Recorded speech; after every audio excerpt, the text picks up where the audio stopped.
गुरु प्यारी साध संगत जी सभी को प्यार भरी राधा स्वामी जी बाबा जी ने बताया। आज की बाणी मैं आपको सुनाने वाला हूँ वह बहुत ही खास है। यह कहानी है त्रिया चरित्र की है। जो भी मनुष्य इस कहानी को पूरा सुनता है वह कभी भी अपने जीवन में धोखा नहीं खाता है। इस कहानी को सुनकर आप अपने जीवन में कई बदलाव ला सकते हो। बहुत समय पहले की बात है। किसी राज्य में एक राजा रहा करता था। उसकी राज्य की चर्चाएं बहुत दूर दूर तक फैली हुई थीं। उस राजा का पुत्र था जिसकी उम्र कुछ ज्यादा नहीं थी, 12 या 13 वर्ष होगी। वह राजकुमार बड़ा ही सुंदर था। जब राजा ने उसकी शादी की तो राजकुमार उस वक्त मात्र 14 वर्ष का था और राजा अब बूढ़ा हो चुका था। एक दिन राजा ने सोचा कि अपने राजकुमार को राजा बना देते हैं, क्योंकि उस राजकुमार ने कई शादियां की थीं और पहले के राजाओं में यही नियम था कि राजा जितनी चाहे उतनी शादी कर सकता था। वह राजा अपने पुत्र राजकुमार को राजा बना देता है। राजकुमार की 7 शादी हो चुकी थी। वह राजकुमार जो कि राजा बना था, अपनी पढ़ाई लिखाई फिर भी कर रहा था। वह रोज गुरुकुल में पढ़ने के लिए जाया करता था। और एक दिन की बात है, जब वह राजकुमार पढ़ने के लिए विद्यालय जा रहा था, तो रास्ते में उसे पनिहारी मिली। वह पनिहारी भी बहुत सुंदर थी। उस पनिहारी ने राजकुमार से पूछा था कि हे राजा, आप रोज कहाँ जाते हैं? राजकुमार कहता है कि मैं रोज दया ग्रहण करने के लिए अपने गुरु के पास जाता हूँ। तो वह कहती है, यह तो अच्छी बात है, लेकिन यह बताइए आपने चरित्र पढ़ा है? राजकुमार कहता है कि नहीं, मैंने यह कभी नहीं पढ़ा है। फिर पनिहार कहती है कि आप त्रिया चरित्र अवश्य पढ़ना। मित्रों, राजकुमार कहता है कि यह त्रिया चरित्र क्या होता है? पनिहारी ने कहा कि आप यह बात अपने गुरु से जाकर पूछना और त्रिया चरित्र को अवश्य ही पढ़ना। राजकुमार कहता है कि मैं आज ही जाऊंगा और अपने गुरु से जाकर पूछ लूंगा कि आपने मुझे त्रिया चरित्र क्यों नहीं पढ़ाया। इतनी बात कहने के बाद वह राजकुमार वहां से चल देता है।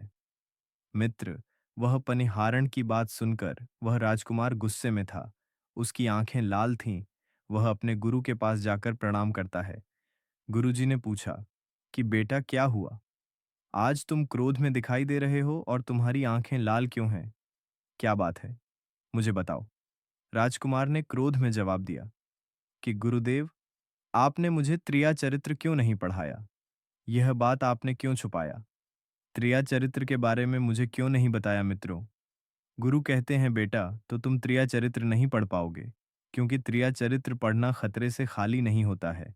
और जब तुम त्रिया चरित्र पढ़ोगे तो उसमें तुम्हारी जान भी जा सकती है। मित्रों, राजकुमार कहता है कि गुरुदेव, आप इसकी चिंता ना करें तो अच्छा है। मैं खुद इस राज्य का राजा हूँ। तब अपने शिष्य की ऐसी बात सुनकर गुरु कहते हैं कि ठीक है, अब तुमने हटकर ही ली, तो अब हम तुम्हें त्रिया चरित्र पर आते हैं।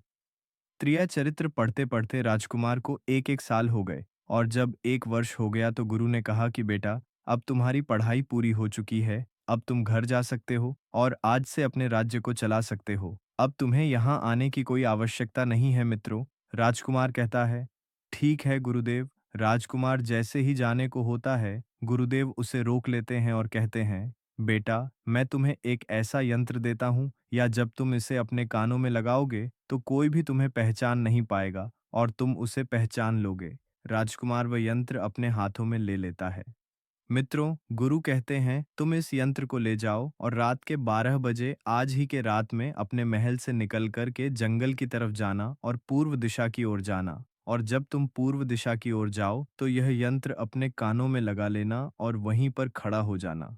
वह राजकुमार कहता है कि ठीक है, ऐसा ही करें। फिर राजकुमार गुरुकुल से महल की ओर चल देता है और जब रात के 12 बज जाते हैं और उस राजकुमार की सातों पत्नियां सो जाती हैं, तब आधी रात के समय वह राजकुमार अपने हाथों में यंत्र लेकर महल से जंगल की तरफ चल देता है। राजा जंगल में पूर्व दिशा की ओर जाता है और वहां जाकर अपने कानों में यंत्र लगा लेता है और वहीं पर खड़ा हो जाता है। तो उसने क्या देखा कि वहीं पनिहारण जो मुझे रास्ते में मिली थी, वहीं पनिहार एक थाली में खाना लेकर जंगल को जा रही है। वहां थोड़ी ही दूरी पर एक संत अपनी कुटिया में रहते थे। वह पनिहार इन संत के पास खाना लेकर जा रही थी। राजा ने देखा कि यह तो वही पनिहार है जिसने मुझसे कहा था कि त्रिया चरित्र की पढ़ाई करो, लेकिन पनिहारण उस राजा को नहीं पहचान पाई, क्योंकि राजा के कानों में यंत्र लगा हुआ था। यंत्र लगने की वजह से राजा किसी को भी पहचान सकता था। राजा ने अपने मन में सोचा कि चलो उसके पीछे चलते हैं, कि यह आधी रात को भोजन लेकर संत कुतिया की तरफ क्यों जा रही है। इसका क्या कारण है मित्रों? वह राजा भी उसके पीछे पीछे छुपता हुआ चल दिया। अब वह पनिहारण उस कुटिया में उस बाबा के वहां पहुंचती है। उस बाबा के पास जादू की पोटली थी और वह बाबा जादूगर था। राजा पीछे पीछे गया और वह छुप करके देख रहा था कि वह पनिहारण औरत को बाबा क्या करेंगे। बाबा ने पनिहारण से कहा, अरे पनिहार, पहले तो मुझे यह बता कि आज आने में इतनी देर कैसे लग गई। हाथ जोड़कर पनिहार कहने लगी कि महात्मा जी, मेरा विवाह हो चुका है और मेरे पति मुझे ले जाने के लिए आए हैं। हमें लेकर कल चले जाएंगे, इसीलिए हमें उन्हें सुलझाने में थोड़ी देर लग गई और यहाँ आने में भी देर हो गई।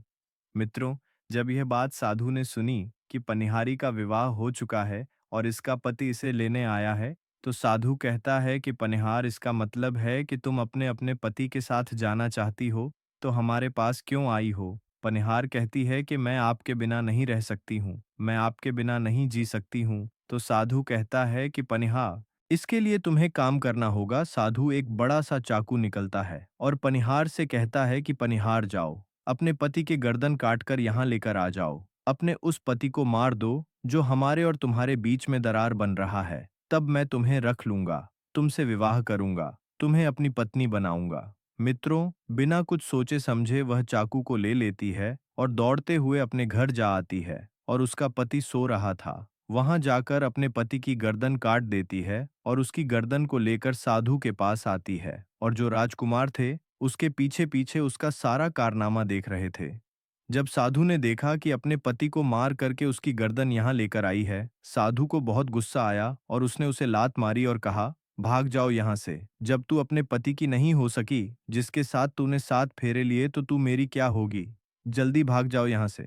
अगर तुम मेरे पास दोबारा आई तो मैं तुझे जीवित नहीं छोड़ूंगा। मित्रों, साधु की यह बात सुनकर उस बनिहारिन को ऐसा लगा जैसे उसके पैरों तले जमीन खिसक गई हो।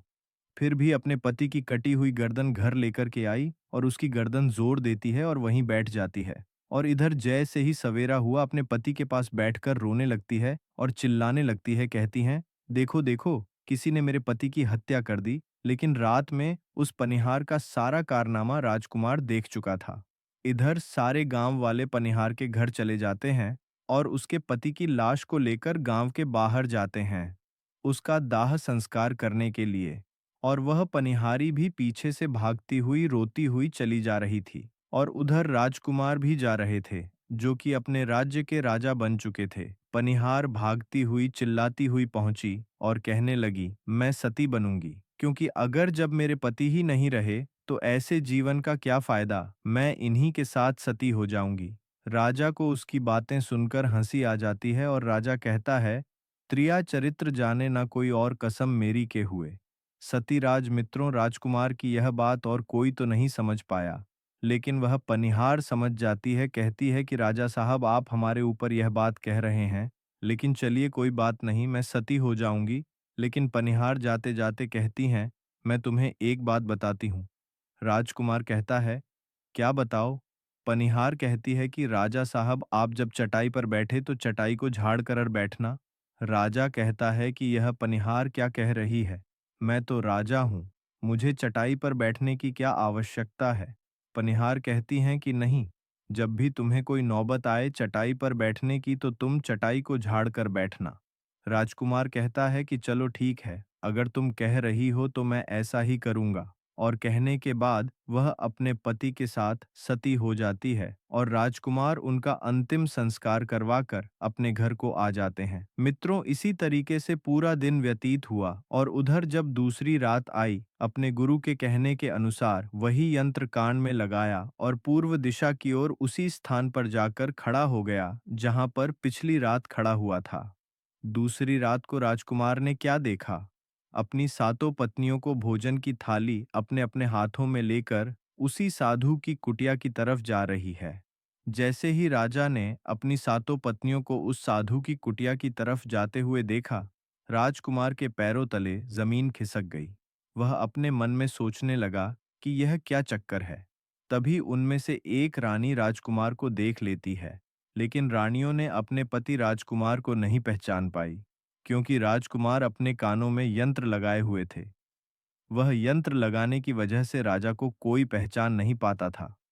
उनमें से एक रानी कहती है कि यह लड़का इतनी रात को यहाँ क्यों खड़ा है? तब रानियों ने उसके लड़के को अपनी तरह बुलाया और कहा, कृपया आप हमारी सहायता करें। इस सामान को उस कुटिया तक ले चलो मित्रों। बिना कुछ सोचे समझे राजकुमार ने वह थाली अपने हाथों में ले ली और अपनी रानियों के साथ कुटिया तक जाने लगा। जब 7 रानियां और राजकुमार उस साधु की कुटिया में पहुंचते हैं और राजकुमार कुछ भी नहीं बोल रहा था, क्योंकि राजकुमार देखना चाहता था कि हमारे प्यार में ऐसी क्या कमी है जो हमारी सातों रानियां इस साधु के पास आती हैं, और इस साधु के पास ऐसा क्या है जो हमारी सातों रानी अभी यहाँ आ रही है। मित्रों, राजकुमार छुपकर यह सब जानना चाहता था। इधर जब वह सातों रानियां राजकुमार को लेकर साधु के पास पहुंची तो महात्मा राजकुमार को देखकर कहता है कि यह कौन है। तो सातों रानियां कहती हैं कि महात्मा जी, यह बालक हमें रास्ते में मिला। इसने हमारी सहायता की तो हम इसे अपने साथ लेकर आ गए। रानी कहती है कि एक काम करते हैं, इसे आज रात यहीं रहने देते हैं। कल सुबह होते ही यह चला जाएगा। उस साधु उनकी बातों को मान लेता है। वह साधु अपने शिष्य को बुलाता है और उसे कहता है कि आज रात के लिए इस बालक की रुकने की व्यवस्था कर दो। वह शिष्य राजकुमार को लेकर एक कमरे में जाता है। उस कमरे में एक चटाई बिछी हुई थी। शिष्य कहता है कि देख भाई, आज तुझे चटाई पर सोना पड़ेगा। वह शिष्य राजकुमार को इतना कहकर वहां से चला जाता है। मित्रों, राजकुमार उस कमरे में अकेला पड़ जाता है। अपने मन में सोचता है कि आज तो नौबत आ ही गई चटाई पर सोने की। चलिए कोई बात नहीं, आज की रात हम चटाई पर ही गुजार लेंगे। राजकुमार जैसे ही चटाई पर बैठने ही वाला था, उसे पनिहार की बात याद आ गया। वह सोचने लगा कि पनिहारी ने मुझसे कहा था कि जब भी तुम्हें चटाई पर बैठने की नौबत आए, तुम चटाई को अवश्य झाड़ लेना। चलो आज पहले झाड़ ही लेते हैं, हो सकता है इसका कोई राज हो। जैसे ही राजा ने चटाई उठाई तो उसने क्या देखा? उसने देखा कि एक बहुत बड़ा भयानक कुआं है। जब उस कुएं को देखा तो राजा के होश उड़ गए। राजा उस कुएं के अंदर झांक कर देखता है। राजा को अंदर बहुत सारे कैदी दिखाई देते हैं, जिन्हें उस साधु ने अंदर कैद करके रखा था। उन कैद में से एक आदमी ने राजकुमार को पहचान लिया। बाद में राजकुमार से कहता है कि राजकुमार, आप यहाँ कैसे आ गए? राजकुमार कहता है कि धीरे बोलो, नहीं तो सब पोल पट्टी खुल जाएगी। तब सभी कैदियों ने कहा कि राजा साहब, आप यहाँ से भाग जाएं। हम तो यहाँ से निकल नहीं पाए, लेकिन आप यहाँ से भाग जाए, नहीं तो आपका भी यही हाल हो जाएगा जो कि हमारा हुआ है। आप भी यहाँ फंस जाएंगे। आपको भी पकड़कर ये साधु इसी में डाल देगा। आप जितना जल्दी हो सके यहाँ से भाग जाए। राजा जब उस कमरे के अंदर गया था तो अपने कान में से यंत्र निकाल लिया था, और जब राजा वहां से भागा तो अपने कान में यंत्र लगाना भूल ही गया। मित्रों, राजा को भागते हुए उन रानियों ने और साधु ने देख लिया था। रानियों ने जब राजा को भागते हुए देखा तो रानी कहती है, यह तो हमारे पति है। महात्मा से कहती है कि महात्मा जी, अब तो हमारी सारी पोल पट्टी खुल जाएगी। यह तो हमारे पति है और वह भागे जा रहे हैं। उन्होंने हमें यहाँ देख लिया है, अब हमारा क्या होगा? और साधु कहता है कि तुम यहाँ क्या देख रही हो? जल्दी जाओ और अपने पति को पकड़ कर लाना। तो रानियां राजकुमार को पकड़ने के लिए दौड़ी दौड़ी जाती हैं, लेकिन वह राजकुमार जो राजा था, इतना तेज था कि वह अपने महल जा पहुंचा और घबराई। रानियों के तो होश उड़ गए। फिर वापस उसी बाबा के पास आती है और बाबा से कहती है कि महाराज, अब तो हमारे पति हमें जीवित नहीं छोड़ेंगे। हम जैसे ही घर जाएंगे वह हमारी जान ले लेंगे। महात्मा, आप हमें बचा लीजिए, इसका कोई उपाय कीजिए। तब जाकर वह साधु रानियों को एक जादुई कील देता है और कहता है कि जब तुम जाओ तो अपने पति को बहला फुसलाकर उसके माथे में यह जादुई कील घुसा देना। तुम्हारे पति को ढेर बना देगा और साथ मिलकर उसे मार देना। बस कहानी खत्म हो जाएगा। मित्रों, वो सातों रानियां साधु की बात मान लेती हैं और जादुई कील लेकर महल आती है। वह 7 रानियां आपस में विचार करती हैं कि राजा सबसे ज्यादा प्रेम सबसे छोटी वाली रानी को करते हैं।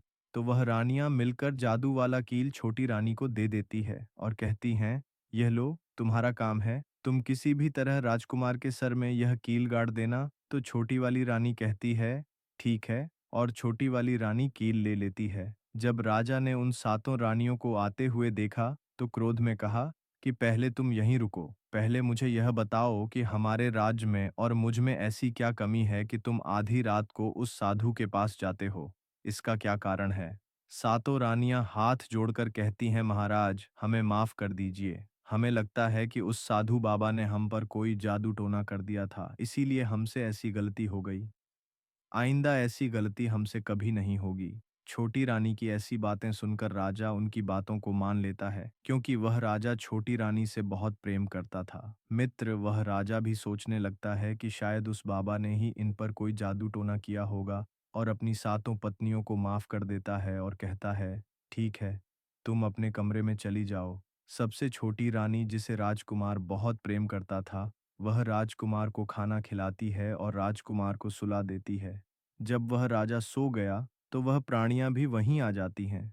सबसे छोटी रानी जो थी, वह जादुई कील निकालती है और राजा के माथे में घुसा देती है। राजा पूरा तेजी से उठा, लेकिन इतने समय में वह ढेर बन चुका था। अब उस राजा में इतनी शक्ति नहीं थी कि उन सातों रानियां से मुकाबला कर सके। वह सातों रानियां उस राजा को पकड़ने लगी। राजा फिर भी हिम्मत नहीं हारी और अपने महल की खिड़की से कूदकर राजा भागते भागते अपने गुरु के पास पहुंच गया और कहने लगा कि गुरु जी, मुझे माफ कीजिए, मेरी जान बचाइए, नहीं तो मैं मर जाऊंगा। गुरु कहते हैं कि बेटा, मैंने तुमसे कहा था कि तुम त्रिया चरित्र मत सीखो, इसमें जान भी जा सकती है। देखा इसका नतीजा। राजकुमार कहता है, गुरुदेव मुझे माफ कर दो और जल्दी मेरी जान बचा आइए, नहीं तो मैं मारा जाऊंगा। मेरी पत्नी ने मेरे सर में जादुई कील ठोकी है, जिसकी वजह से मैं ढेर बन चुका हूँ। मित्रों, गुरु ने जब ध्यान से देखा तो कहा कि यह वही कील है जो साधु ने दिया है, मैं तुम्हें अब नहीं बचा सकता। राजकुमार कहता है, नहीं गुरुदेव, ऐसा मत कहिए, मैं आपका शिष्य हूँ, आपका कर्तव्य है मेरी जान बचाना। तो गुरु कहते हैं कि बेटा, मैं तुम्हें बचा तो नहीं सकता, लेकिन एक उपाय है। राजकुमार कहता है, क्या उपाय है? तब अपने शिष्य की ऐसी बात सुनकर गुरु कहते हैं कि हम तुम्हें तोता बना देंगे, और जब हम तुम्हें तोता बना देंगे तो तुम सुखवादी जाकर रहना, क्योंकि सुखवादी का जादू नहीं चलता है, और तुम्हें जब बहुत प्रेम करने वाली स्त्री मिलेगी तो तुम पुनः राजकुमार बन जाओगे। वह राजकुमार कहता है, ठीक है गुरुदेव, आप हमें तोता बना दीजिए। तो वह गुरुदेव उसे तोता बना देते हैं, और वह तोता बनने के बाद वहां से उड़ा और सुखवादी तोता रहते थे वहीं जाकर रहने लगा, और सातों रानियों उस राजकुमार को खोज रही थी। जब राजकुमार नहीं मिला तो फिर से उस बाबा के पास जाती है और कहती है कि बाबा जी, वह रात को राजा भाग चुका है, आप अपनी पोटली निकालिए और देखें कि वह कहाँ है। तो वह महात्मा अपना पोटली खोलता है और देखने लगता है कि वह राजकुमार तोता बनकर के सुखवादी बात रानियों को बताता है। तो रानियां कहती हैं कि स्वामी, अब क्या करें?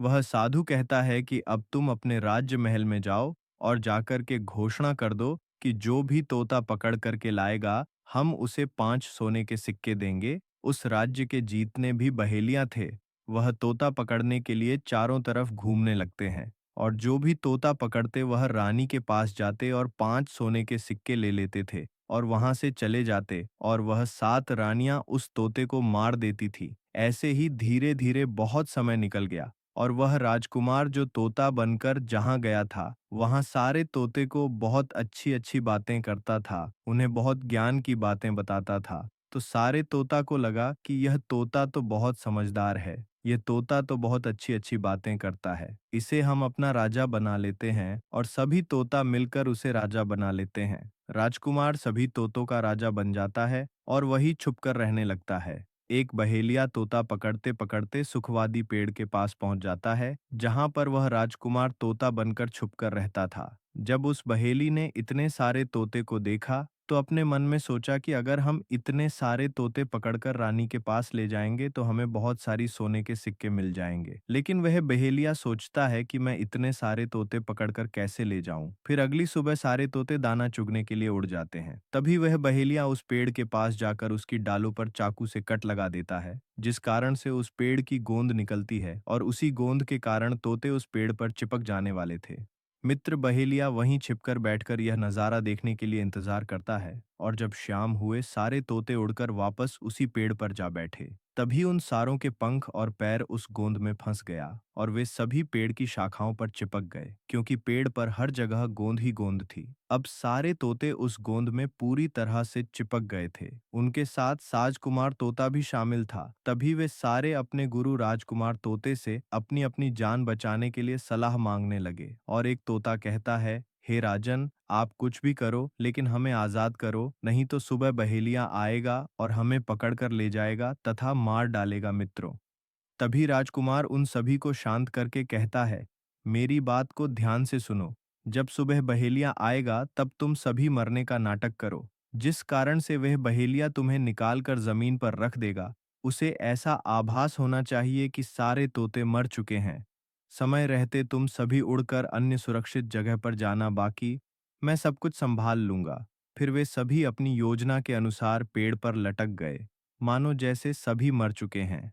फिर दूसरी सुबह जब बहेलिया वहां आता है तो वह देखता है कि सारे तोते मर चुके हैं, और उसे इस बात का अफसोस हो रहा था कि सारे तोते मर चुके हैं, इसलिए वह उन सभी को पेड़ से निकालकर जमीन पर रख देता। तभी सही मौका देख सारे तोते झट से उड़ गए। वो दूसरी तरफ उसने देखा कि जो राजकुमार था, जो तोता बना हुआ था, वह वहीं पर रह गया और नीचे जितने भी तोते थे वह सभी उड़कर भाग गए। बहेलिया ने सोचा, अरे यह क्या हुआ, इस पेड़ पर सिर्फ एक ही तोता है जो कि मरा लटका हुआ है, और जितने तोते मैंने छुड़ाकर नीचे फेंका वह सभी उड़कर भाग गए। बहेलिया ने सोचा, इसका मतलब यह सारे तोता ने मिलकर मेरे साथ धोखा किया है। अब राजकुमार जो था, जो तोता बना हुआ था, वहीं सिर्फ पेड़ पर लटका हुआ था।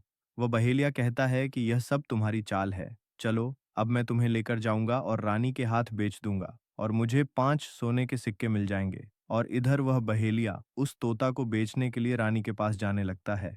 मित्रों, रास्ते में वह तोता कहता है कि तुम मुझे कहाँ ले जा रहे हो? तो वह बहेलिया कहता है, मैं तुम्हें बेचने के लिए रानी के पास ले जा रहा हूँ। अगर मैं तुम्हें वहां बेच दूंगा तो मुझे 5 सोने के सिक्के मिलेंगे। वह राजकुमार कहता है कि मैं अगर तुम्हें 500 सोने के सिक्के दिला दूं तो क्या तुम मुझे नहीं बेचो? बहेलिया कहता है, तुम मुझे 50,000 सोने के सिक्के कैसे दिलाएगा मित्रों? तोता कहता है कि राजा सुखवादी, वही बेचो, मूल्य मैं स्वयं बताऊंगा। बहेलिया उस तोते की बात मान लेता है और रानी के पास बेचने की जगह राजा के राज्य के मेले में तोता को बेचने चला जाता है। और राजा के राज्य में यह नियम था, अगर किसी व्यक्ति का सामान शाम तक नहीं बिके तो वह राजा स्वयं आकर उसे खरीद लेता था।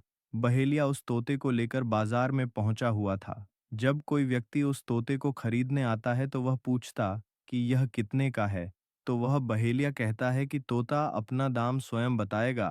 तो वह तोता अपना दाम इतना बता देता कि कोई भी व्यक्ति उसे खरीद ही नहीं पाता। ऐसे ही करते करते शाम हो गई और अब सभी अपने अपनी दुकान लेकर चले गए। सभी का दुकान उजड़ गया था। बस एक बहेलिया और एक ही रह गए थे। इधर राजा ने अपने सिपाहियों को आदेश दिया, जाओ, देख कर आओ, किसी का सामान तो नहीं रह गया है।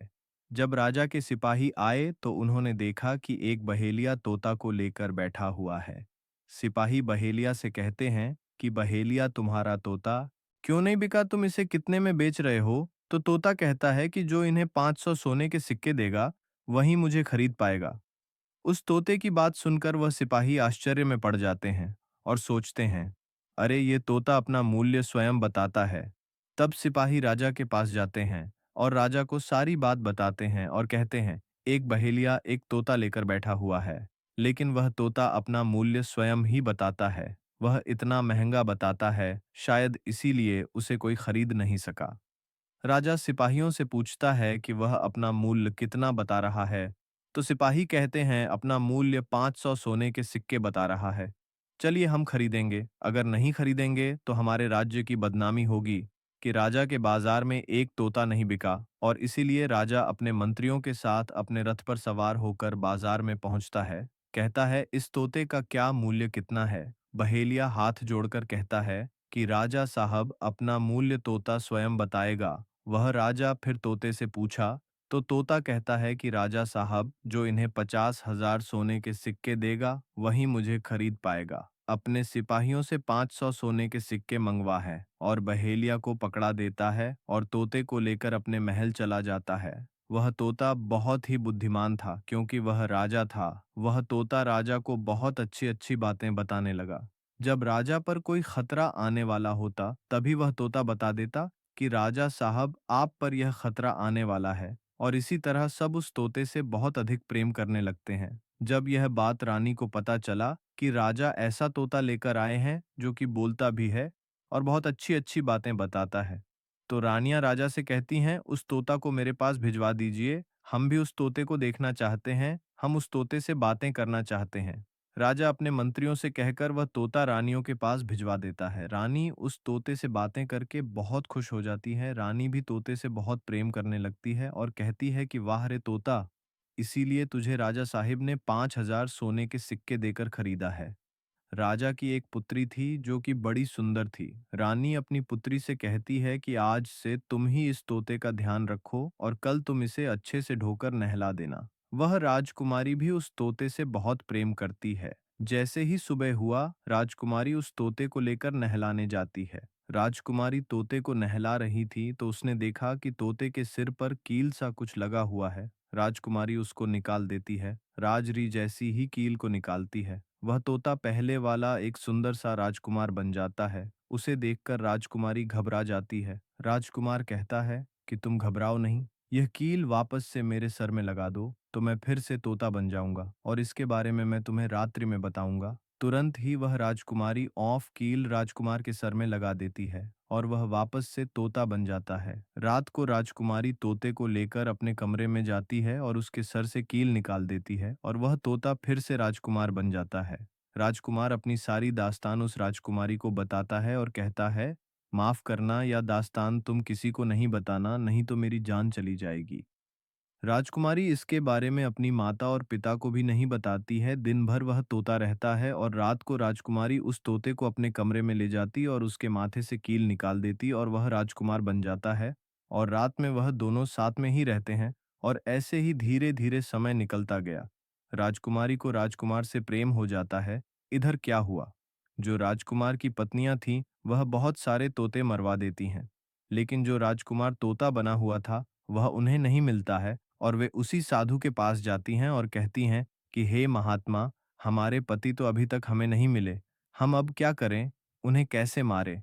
वह साधु फिर से अपनी पोटली खोलता है और देखता है कि वह राजकुमार अभी तक तोता बन के राजा के घर में रह रहा है।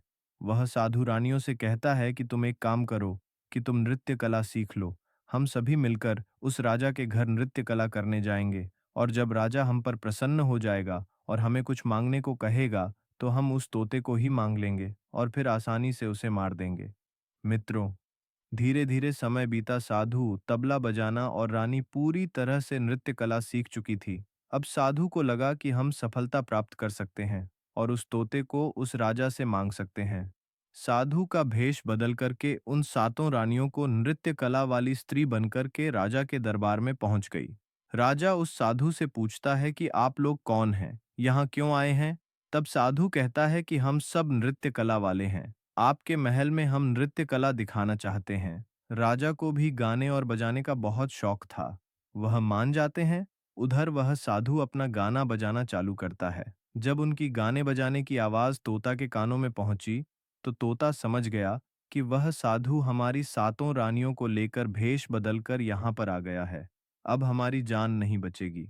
लेकिन जब राजकुमारी उस तोते को लेकर अपने कमरे में जाती है, उस तोते के सर से कील निकालती है और वह तोता राजकुमार बन जाता है और वह राजकुमार सारी बातें उस राजकुमार को बताता है। कहता है कि देखो, जो यह गाने बजाने वाले आए हैं यह वही साधु है। ये गाने बज जाने से राजा को खुश कर देगा और बदले में मुझे मांग लेगा और ले जाकर मुझे मार देगा। मित्रों, वह राजकुमार कहता है कि सुनो राजकुमारी, जब राजा आदेश दें कि तोता को लेकर आओ तो तुम मुझे मत देना। जब राजा खुद यही मुझे लेने आए तब भी तुम मुझे मत देना। कहना कि तोता को नहीं दूंगी और जब राजा ना माने, राजा तुमसे जिद करें और मुझे मांगे, तब तुम गुस्से में आकर के पिंजरे को फेंक देना। उसके बाद मैं अपने बचने का रास्ता हम स्वयं ही ढूंढ लेंगे।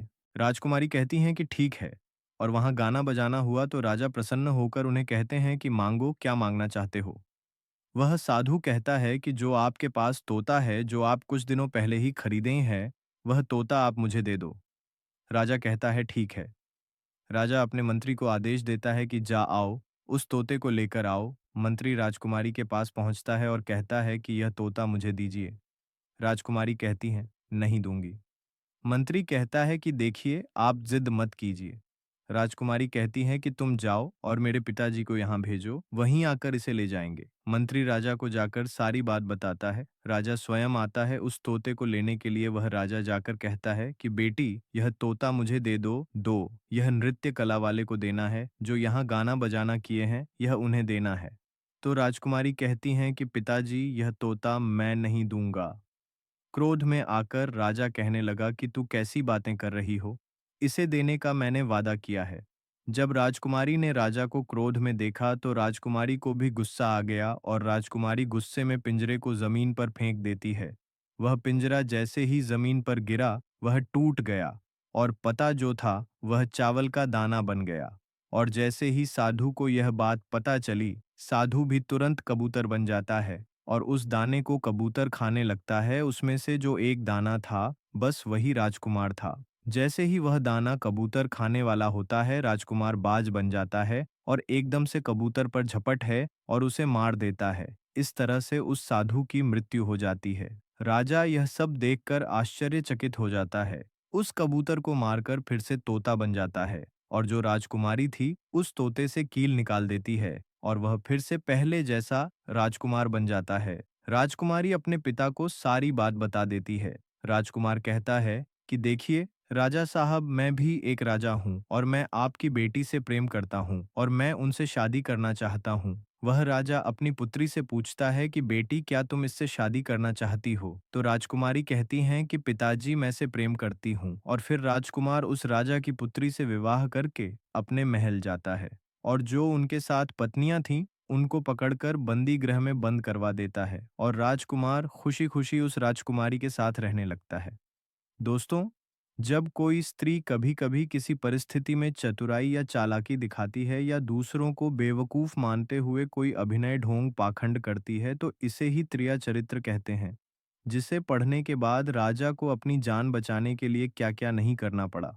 क्योंकि राजा को स्त्री के त्रिया चरित्र की पूरी जानकारी हो चुकी थी कि कैसे जब एक स्त्री को अपना स्वार्थ दिखने लगता है, तो वह अपने लोगों को भी बेवकूफ बनाकर अपना स्वार्थ को पूरा करती है और उसके साथ रहने वाले लोगों को इसके बारे में भनक तक नहीं लगता कि यह स्त्री त्रिया चरित्र की खेल कर रही है। मित्रों, जो आपके दिल के करीब है, उसके बारे में आप पूरी जानकारी रखिए कि उसके अंदर खुद को लेकर कोई स्वार्थ तो नहीं छुपा है, और अगर ऐसा है तो आप उनसे थोड़ा दूर ही रहे, क्योंकि ऐसे में आपको जिंदगी के हर कदम पर धोखा ही मिलेगा, क्योंकि एक स्वार्थी स्त्रियां अपनी स्वार्थ के लिए जिंदगी में कुछ भी कर सकती हैं। मित्रों, तो उम्मीद है आपको यह वाणी अच्छी लगी होगी।